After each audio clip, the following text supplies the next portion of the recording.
We all hope a disaster never hits our business, but let's be real, hope is not a strategy.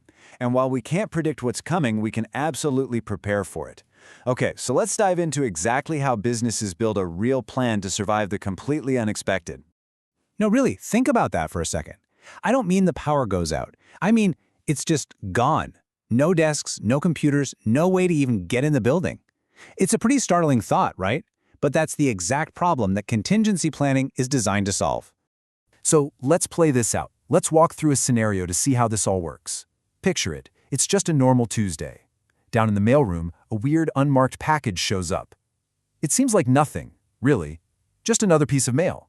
And then, boom. In an instant, everything changes. Alarms start blaring, the building's ventilation system slams shut, and just like that, your entire office is now a potential hazard zone. It's sealed. Okay, so the good news is everyone gets out safely. But here's the kicker. The fire chief comes over and tells you that your office is now completely off limits for a month, maybe longer. So now what? How does your business actually keep running?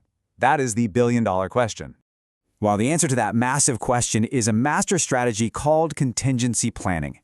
This is the big picture framework that organizations use to get ready for, respond to, and ultimately recover from any wild event that throws a wrench in the works. But here's the thing. Contingency planning isn't just one single plan. It's really a three-layer defense. You can think of it as a sequence. First, you have to respond to the incident itself. Then, you start working on disaster recovery. And at the same time, you've got to make sure the business continues. Let's break each of those down. So, incident response. That's what happens in the first few seconds of our mailroom scenario. It's someone hitting the fire alarm, it's evacuating the floor, it's containing the immediate threat. This is your emergency team in action, focused completely on the here and now. All right, next up is disaster recovery. Now, this is a really important distinction. This plan is all about getting back to your original office.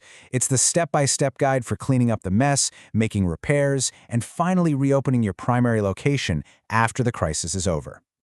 And this is where business continuity is totally different. This plan isn't about fixing the old office at all. It's about keeping the business alive somewhere else while all that fixing is going on. It makes sure your most important operations don't just grind to a halt because your building is closed. Okay, so before we can even begin to think about where we're going to work from, we have to talk about the single most critical asset for basically any modern company. It's data. Because let's face it, if your data is gone, your business is probably gone with it.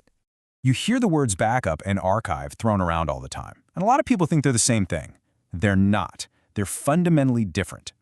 Think of it like this. A backup is your emergency lifeline. It's what you use to get back on your feet after a recent disaster. An archive, on the other hand, is like a long-term, unchangeable historical vault, mostly for legal or compliance reasons. You restore from a backup, you just retrieve old records from an archive. So when it comes to backups, you've got choices, and every choice has a trade-off. A full backup copies absolutely everything. It takes a long time and a lot of space, but restoring from it is super fast. An incremental is the total opposite. It's incredibly fast to create and uses the least space, but restoring is a pain because you have to piece all these little backups together. And differential is that happy medium in between. The choice you make here has a huge impact on how quickly you can get back online. Okay, so backups are great for protecting you against a big disaster, like our mailroom incident. But what about something much more common, like a single hard drive in a server just deciding to die? That's where a real-time protection technology called RAID comes in. It's absolutely critical. So the two most basic kinds of RAID really highlight a classic business dilemma. Do you want raw speed or do you want total safety? RAID 0 or striping is all about performance. But if even one of those drives fails, poof, all your data is gone. RAID 1, mirroring, is pure safety. It makes an exact real-time copy of your data on a second drive. If one dies, the other one just takes over instantly. No data loss. All right, so we've got a plan for our data. It's safe. Now let's tackle the next big challenge from our scenario. Our office is still sealed off. Where on earth do our employees go to actually get their work done? This table just breaks it down perfectly. When it comes to finding a temporary new home for your business, it really all boils down to cost versus speed. And as you can see, the more you're willing to pay, the faster you're back up and running. So a hot site is the gold standard. It's basically a fully furnished, duplicate office that's just sitting there waiting for you. Servers, computers, phones, everything's ready to go. Your team just shows up, you restore your data, and you're working again in minutes. And of course, to do that, you need that super fast, full backup we talked about earlier. It's the best option for sure, but it's also the most expensive. Then you've got the warm site, which is the middle ground. It's got the space, it has some of the big hardware and network connections, but you have to bring in your own servers and restore all your data. This takes a bit more time, maybe a few hours, maybe a day or two. It's a really solid balance between cost and how quickly you can get ready. And finally, there's the cold site. I mean, think of this as literally just an empty room. It's got power, it's got AC, but that's it. You have to bring everything: servers, desks, computers, phones, the whole shebang. Getting a cold site running can take weeks. Because you have so much setup time, you could probably rely on those slower, space-saving incremental backups, which helps make this the absolute cheapest but slowest option. So we've talked about protecting your data and finding a physical place to work.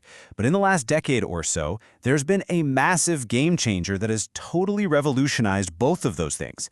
And that, of course, is the cloud. It has completely changed how we think about this stuff. And the advantages of using the cloud are just huge. I mean, instead of paying for a physical hot site, your entire office can basically exist in the cloud, ready to go. This means your data isn't tied to one building, which makes your business way more survivable. It's often cheaper than paying rent on an empty office, and it gives your team the amazing flexibility to work from pretty much anywhere, getting you back in business so much faster. So, how does this actually work? Well, the cloud offers different service levels.